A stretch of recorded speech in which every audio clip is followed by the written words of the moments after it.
What's up, guys? It's a Spent Man coming to you from the beautiful North Country. We're checking in on the cornfield, starting our harvest.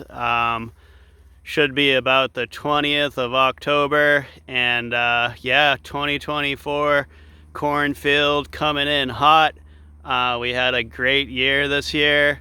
Beginning of the year, we had some flooding, and that actually helped out the cornfield a lot because now we have all these Apollonian rays of sunshine drying up that corn just perfectly for us, and we've had a pretty long season. We just got our first real frost last week, so up to after the 10th of October for first frost. That's pretty good. We can have our first frost in the earlier part of September, and that's that makes things pretty stressful. But anyway, we out here in the Flint cornfield.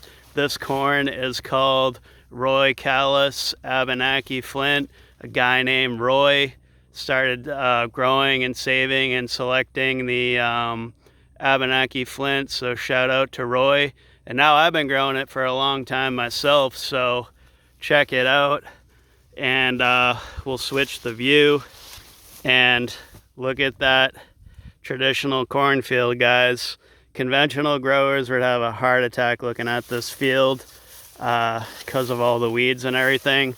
But when you look at old school farms, there's going to be a lot of weeds in the cornfield, guys. You don't come out at the end of summer and weed your grain cornfield.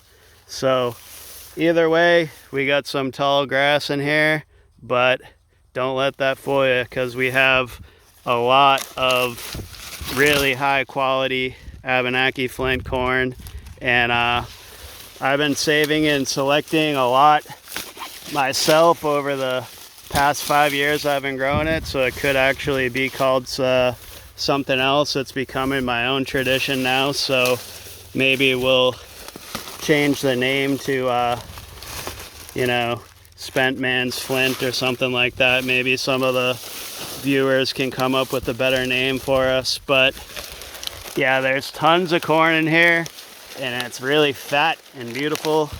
And the best part about growing the native corn is that it looks just like the landscape. It really mirrors the landscape. So we'll see, show you guys what I select for. Grab us some corn and bring it over. And yeah, all in here is a lot of nice, really high quality corn. Look at that down in there. And all this corn gets turned into our cornmeal and our grits. We make some of the best cornbread known to mankind out of this stuff. And yeah, it's all really worth it. But check it out, it takes some manual labor, lots of stress on the man part of the manual labor. So if you don't like to do work, this isn't really the thing for you. But coming out on a Sunday, taking in that beautiful North Country. Yeah, buddy, hopefully we can see that. A little past peak foliage, but we still have a lot of reds and golds. The oaks are just turning now, so the late season for the leaf peeping community, leaf peeping peoples, see a lot of gold and green.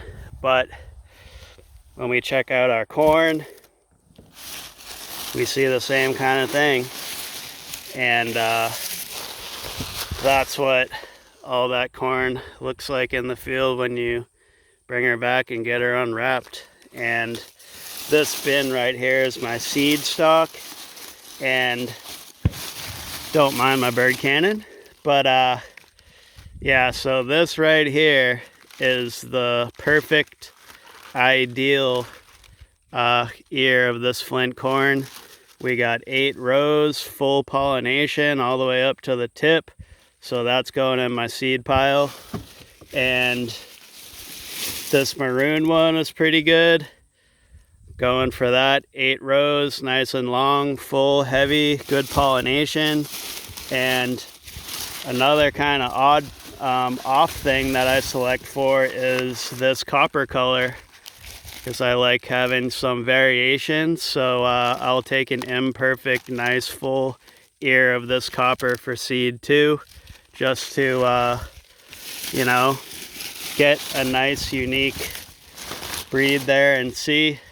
You know, you could see that hanging on your door, right?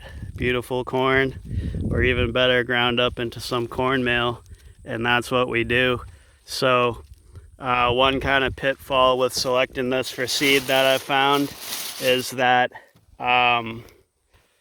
if you just select for the best ears, you know, you can start to see your field and your plants trending toward just having one large ear. So it's always good to get out in the field. I bring like a Sharpie marker with me when I'm out here. Check out that Sharpie. So I can draw a nice S on the ears that are coming off of good plants, because sometimes you just want average ears if there's going to be 2 or 3 or 4 ears on there. And so if you're selecting from the barn, from the rafters where I hang the corn, then you're going to be going for the nicest, prettiest ears, but they could be coming off of plants that only have single ears on them. And then if you keep selecting that way, you're going to wind up with a whole field of corn where every plant only has 1 ear. So why not have 2, 3, 4, as many as you can get? So that's one tip when you're saving your own seed, is making sure you're not just chasing the biggins, right? You want to have a good variety in there. But either way, this corn is gonna get brought over to my barn, and I'm gonna hang them up on the rafters of the barn until they dry down properly. Yeah, then they're gonna get threshed out, and we're gonna release that grain and store it in bins until it's time to grind and package up, sell some of it, keep some of it for ourselves. And yeah, if you have a ton of corn, you can even sprout it and feed it to animals. So, you know, the best grain to grow on a small scale farm is easily your grain corn, and you can do it all manually if you have to. That's how I do it, and it's turned into my tradition that I love to do, and it gets me out here, out of the house, enjoying nature, taking in the beautiful late fall Apollonian rays before the sun goes away. You can call it an Indian summer while you're out here harvesting some Indian corn, and that's just a great way to spend a Sunday. Yes, sir. So anyway, guys, the cornfield has done awesome and producing grain this year. Great year for corn. Last year we had cool weather. Actually, the past few years we've had really cool summers that were had a lot of rain and precipitation. So you know, the cornfield last year wasn't that great. We didn't get, you know, legendary like that right there. Check that out. Yes, sir.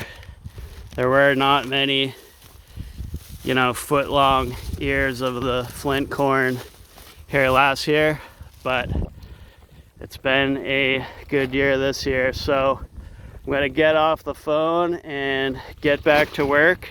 But thanks so much for watching, guys.